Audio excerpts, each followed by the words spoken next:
bomb destroys or injures in three ways: by blast, heat, surface behind it.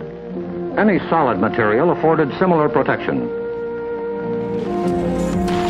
The third weapon of the bomb is radioactivity, thrown off at the instant of explosion. However, the majority of people exposed to radiation recovered completely, including a large percentage of those who suffered serious radiation sickness. Today, they lead normal lives. They bear children. Their children are normal. These, then, are the weapons of the atom bomb that we must protect against: blast, heat, and radioactivity. Our cities are prime targets for atomic attack, but mass evacuation would be disastrous. An enemy would like nothing better than to have us leave our cities empty and unproductive. If an emergency should come, our factories will be battle stations.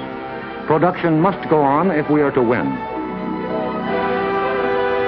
Our offices and homes will also be posts of duty, not to be deserted. With the knowledge of the first atomic explosions to guide us, our chances for survival will be far better than those of the people of Hiroshima and Nagasaki, if we act on our knowledge and are prepared. The first job is to look over your own home for shelter possibilities. If you live in a private home that is well built, the cellar is the safest place to be. The lower you get, the more barriers there are likely to be against blast, heat, and radioactivity. Select the basement wall nearest the probable target area of your city. If the house is blown over, it will most likely fall away from this wall. If you have a workbench or strong table big enough to get under, move it into your shelter area near a wall or strong supporting column.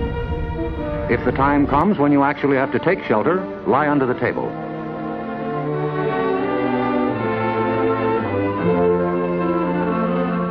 If you live in a home that has no basement, choose a shelter area without windows on the ground floor.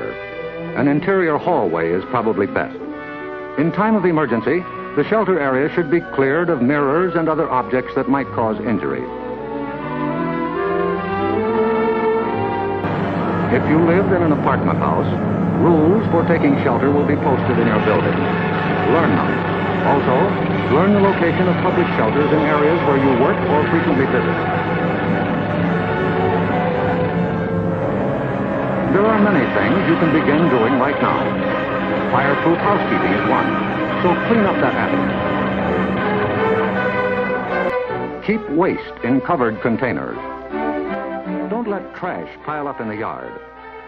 Set aside a small supply of canned goods. They're safe from radioactivity.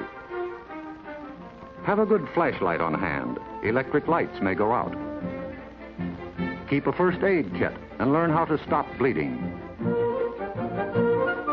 Make a habit of keeping a bottle of fresh water handy.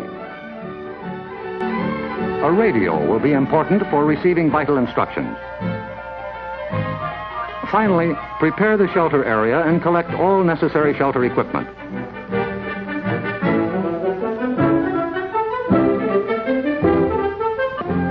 In case of an actual raid or test drill, the alert will be a warbling siren blast lasting 3 minutes.